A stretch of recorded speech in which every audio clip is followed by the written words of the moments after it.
This is Undaunted.Life, a man's podcast. I'm your host, Kyle Thompson. Let's get into it. All right, guys, as you know by now, I love history. I love stories about history. I've talked a lot about Roman history and the things that I like from that. I like period piece movies. I even did a podcast episode early on in this podcast about Cincinnatus, the Roman general that basically came out of retirement to save the Republic and then to basically go back into oblivion. And so I love stories like that. But here's the thing about history is most of the really cool stories, and I mean like the really, really awesome stories, we all seem to know about them.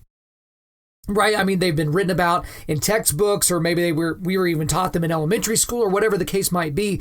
But as you dig deeper into different pockets of history, you get these incredibly overwhelming stories, and you never really know when you're going to get one of those. Okay. So a buddy of mine named Ryan Parsons, he's here in, he and I go to the same church here in Edmond, Oklahoma.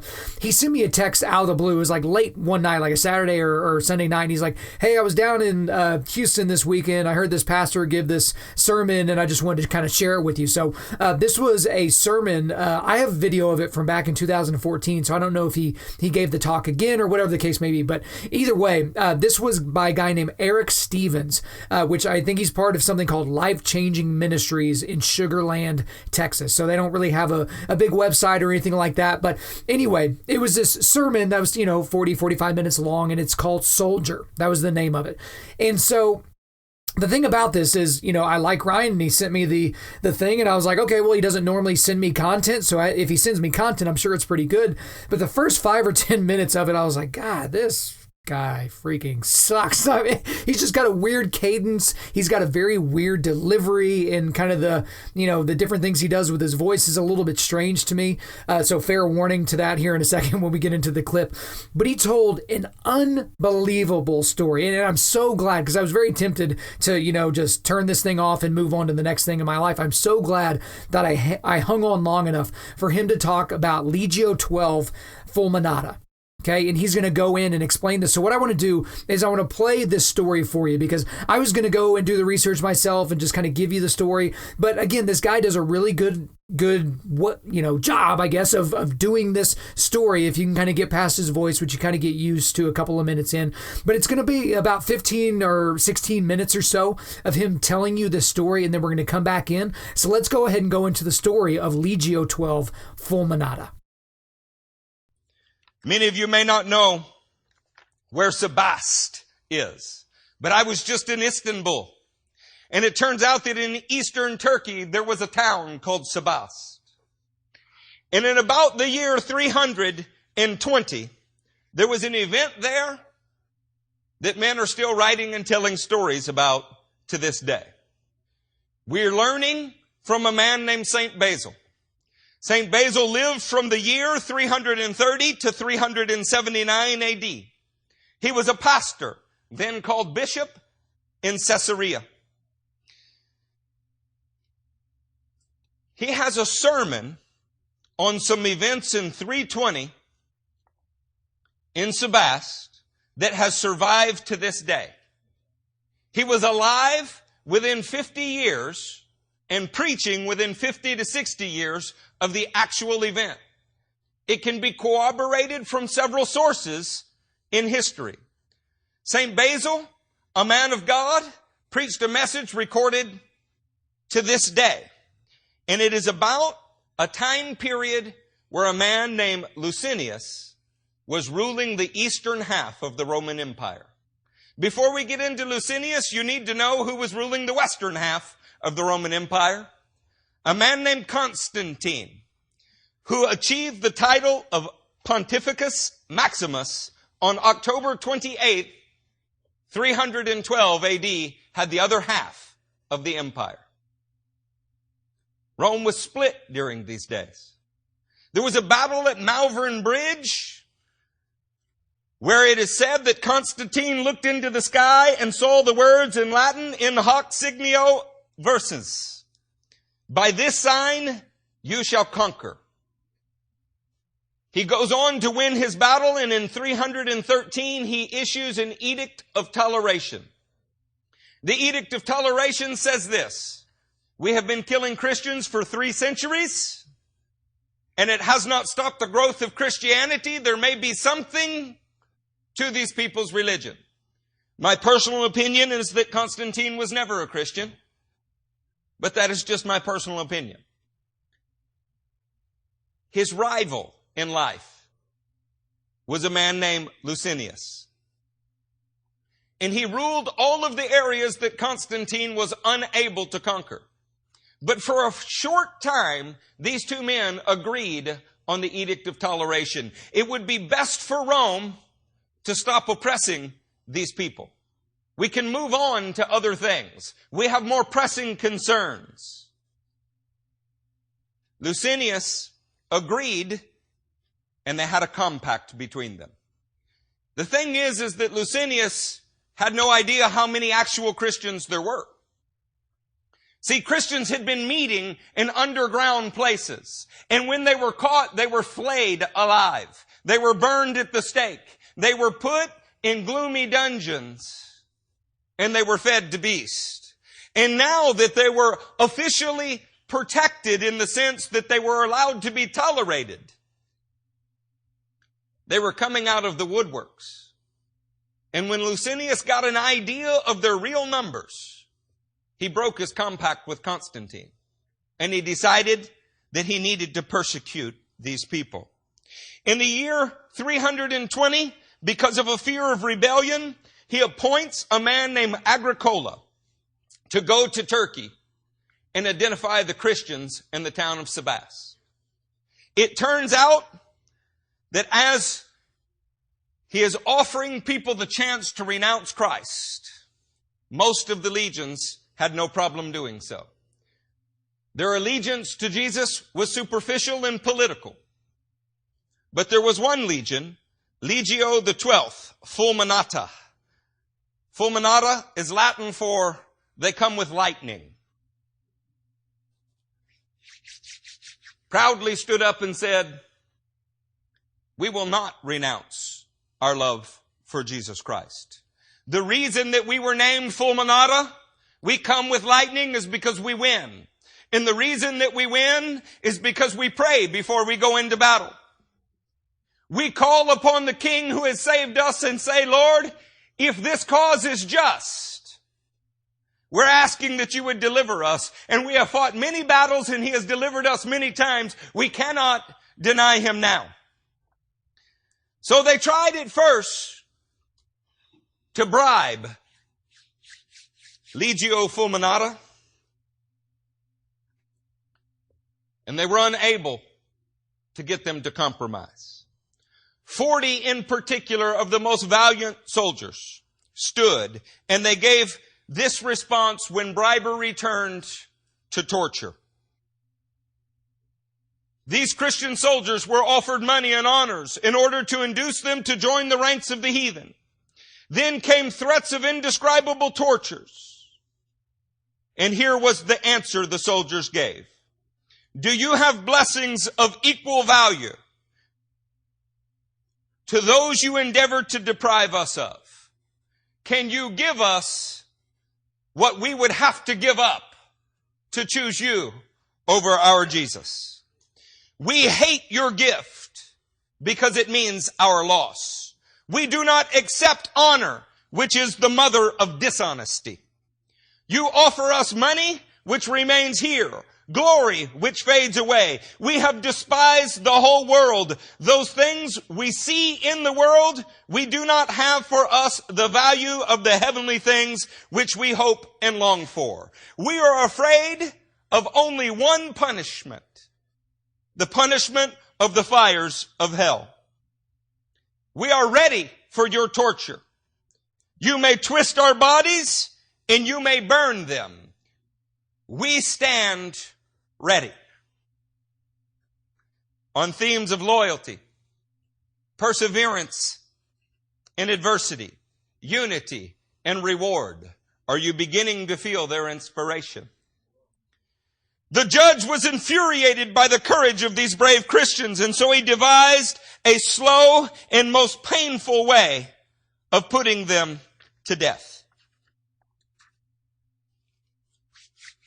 You see, Agricola had been a part of earlier times. They had seized Christians in other places. and they had lit them on fire. And as the flesh fell off of the bones, they witnessed those Christians singing hymns. They had burned them with hot irons, and seen that that did not turn them away. They had fed them to lions, and seen that that did not discourage them. So Agricola came up with a different idea. There is a pond outside of this town, and it was frozen over because it was winter. Perhaps dying by fire is too quick. Let's let the whole town watch these 40 go out onto the ice, stripped naked. And as they one by one turn away from Jesus, then the whole town will be convinced, because it takes a lot longer to freeze to death than it does to burn to death. Agricola was inventive, if nothing else. I don't think he had planned on the response of the soldiers. He had hoped to strip them. He had hoped to have to forcibly drive them out onto the ice. But as each soldier went, they took off their own garments, walked in unison, and said, "We are not merely putting off our clothes tonight. We are putting off the old man, which is corrupt according to its deceitful lusts." Can you imagine how angry Agricola must have been when he not only heard somebody quote Ephesians 4:22, he saw them living it out. They encouraged each other. One account says they held hands with these words, "Let us persevere a little longer, and we shall be warmed in the bosom of Christ." As they arrived in the center of the ice, their feet began to stick to it. As they rocked back and forth, trying to keep warm from the cold, the skin on their feet tore because it was stuck to the ice. So now the blood covered the ice. It's reported that a witness overheard one of the soldiers telling the others, "Friends, we were ordained to be friends in this life, this very temporary life.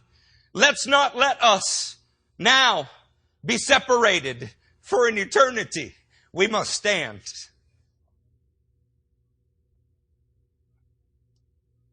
Agricola saw their courage, and he got an idea. He had large tubs of water brought to the edge of the ice and heated, a jacuzzi of sorts.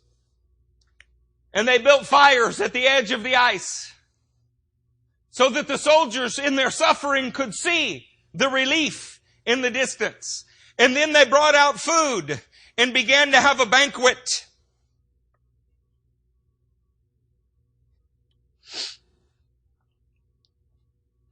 One of the men in the 40, overcome by his desire to warm himself, overcome by his desire to appease his own flesh, yielded and became reprobate. As he left the center of the circle, venturing for the hot bath, trudging upon the ice to get to the food and the warmth of the fire, he fell dead before he reached the shore. And one of the soldiers remembered Matthew 10:22. Would you put it on the screen, please?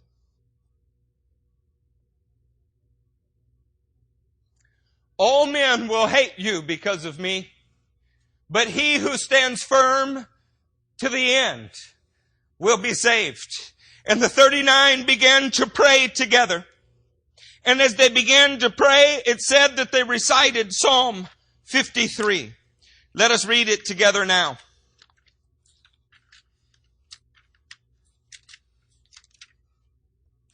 "The fool says in his heart, there is no God. They are corrupt and their ways are vile. There is no one who does good. God looks down from heaven on the sons of men to see if there are any who understand, any who seek God. Everyone has turned away. They have together become corrupt. There is no one who does good, no, not even one. Will the evildoers never learn? Those who devour my people as men eat bread and do not call on God. And with this very scripture, they began to call upon the Lord to help them stand. They just saw their brother fall eternally. Fall in the flesh, yes, but fall in the spirit even more so. They saw his life consumed like bread. And they asked God that they would have the strength to stand. Eyewitness accounts say that two things began to happen. As the 39 faithful remained in the center of the ice, freezing to death, a light appeared above their heads. And the men felt themselves strangely warmed while they were dying. But it's what the men saw on the shore that is really the most interesting. When one of the Roman soldiers, who was assigned to make sure that they did not leave the ice, saw that the men were overcoming their agony, when he saw that the cowardness of the man who turned away and the courage of the men who stayed, convinced by the sincerity of their position, he said he saw what appeared to be crowns on top of the 39 men's heads.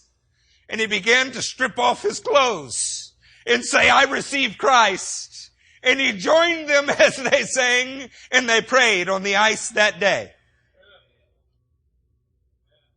Oh, friends, will you be crowned? Alaglaeus is what the man's name was that found Jesus hours from his death, because he was willing to be stripped and frozen to death because he admired the courage of those who stood for their faith. I wish I could tell you that there was a divine deliverance. I can't. I can say precious in the sight of the Lord is the death of his saints. And Alaglaeus, along with his 39 friends, froze to the death on the ice that night. But it was noted by Basil when preaching that God had ordained 40 martyrs. And even when one fell away, he was big enough to replace him with a 40th. And he got his offering that night. Turkey remained Christian despite Rome's best efforts until our times. Today, Turkey is Muslim because Christians have often lost their courage. I mean, what a powerful story. Again, that was Eric Stevens, with that Stevens with a PH, with Life Changing Ministries, there with that story. And again, there's more there after that, and there was certainly some before that section. But I just wanted to share that story with you guys because I don't know if that's a common story. Like, I don't really know what circles I would have had to have rolled in to, have heard that story before. But I had never heard that. And it was just so overwhelming to hear about that group. I mean, one of the cool things just right there at the beginning is that fulminata in Latin means they come with lightning. I mean, if you're going to be in any type of military or any type of fighting group or something like that, if your name means they come with lightning, that's pretty dope. Okay, let's just establish that from the very beginning. And I don't feel like this story needs a whole lot more. I think you guys probably got a lot from it. Again, I think he could have elucidated some other points a little bit further, but I think he made his point in the context of his sermon.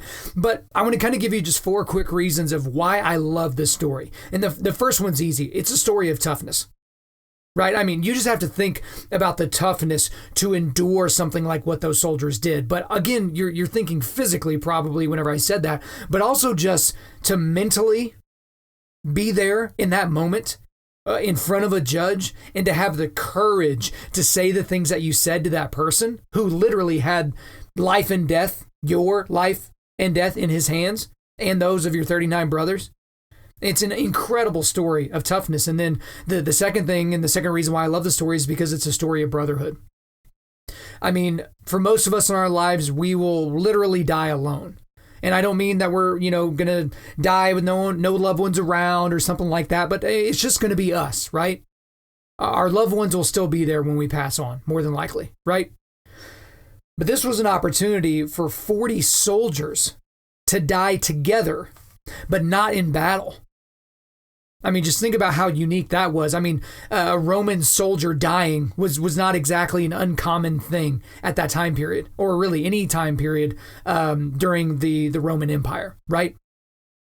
But to have these 40 men and, went down to 39 and then became 40 again, to have them all die together in the same way, making the same declaration, I mean, that's something different. And, most of us aren't going to have that opportunity. I don't know that anybody listening to this would necessarily sign up for that, but just think about how unique of a circumstance that was. I guess the third reason why I love this story is it's a story of resilience. Guys, we love talking about resilience here at Undaunted.Life, and we talk about that all the time in all kinds of different contexts. But you have to have a resilient mindset if you're going to do something like this. Because it's one thing to say something, it's another thing to kind of act it out. But these guys did not die slowly. Now, as Eric Stevens said in this kind of recounting of the story, he said that they were basically walking on top of frozen water. But there are other places in history where it's actually described that these guys were in freezing cold water, that it wasn't exactly frozen over completely. So there's a little bit, it's a little bit up in the air. But either way, these people froze to death. And that is not a very quick process. Again, I mean, you hear stories about people that are burned alive, and as horrific as that would be, it's pretty well known in scientific and medical circles that the nerve endings in your body, if you're burned alive, they burn off fairly quickly. Again, I'm saying this, it's a horrific way to die, but it's not a prolonged way to die. It can really consume you fairly quickly. The cold is something entirely different. And so for 39 of these men to endure what they endured physically, and the tricks and the games it had to play on them mentally, and you have to think Satan was all over this as well. And it looks like Satan got to one of them. And that, led to him basically trying to run and save himself, and that actually ended up killing him quicker than it did his brothers. But it's absolutely a story of resilience. But the last reason why I love this story is because obviously this is a story of Jesus. This is a story of the gospel. Because Jesus was an unbelievably tough human being. He was a tough person. He also had his brotherhood. He had his apostles. And this is a very, very resilient man as well. So when we think about, in the context of Undaunted Life, spiritual, mental, and physical resilience, why do you think I say that? Like, where do you think that comes from? Like, I didn't just pull that out of my rear end, guys. I mean, this is the story of Jesus. I mean, has there ever been another human being that was as spiritually, mentally, and physically resilient as him? Easy answer, guys. It's not a trick question. It's no. Never been anyone even close. And so for us, if we're going to be disciples of Jesus Christ, we have to be able to model those same things. Now, most of us are not going to die in this dramatic, extreme way, right? I think it's fairly safe to assume that the people listening to this, that's not the experience that you're going to have. But you are going to have times in your life where you need to be tough. You're going to have times in your life where you need to depend on the brothers around you. Like a lot of my brothers are listening to this right now, right? I'm talking to you guys. I'm talking about you as it refers to me, and I'm talking to me as it refers to you. And guys, you have to be resilient. There's going to be constant opportunities for you to work on that. And so I know it might seem like we're a little bit of a broken record, but again, that's the whole theme of this thing, to cultivate manly resilience, and specifically spiritual, mental, and physical resilience and toughness. Those are the things that you're going to need to just get through life. I mean, I'm not even just talking about your discipleship with Jesus Christ. I'm just talking about life in general. Resilience and toughness is one of those keys to living. But again, if we're going to learn from the example of Jesus Christ, we have to live this out. And Legio number 12, Fulminata, they certainly did that.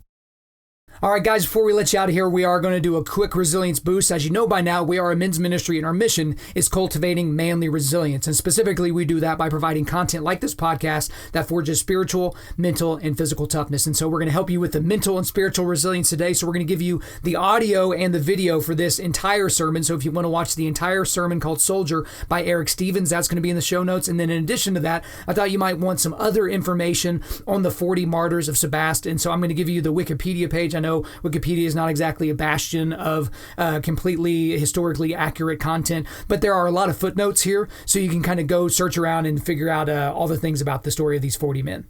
Guys, thanks so much for listening to this podcast. I really do appreciate it. If you would, please subscribe on iTunes, SoundCloud, Spotify, or Google Play, and refer your friends to listen and share this on social media.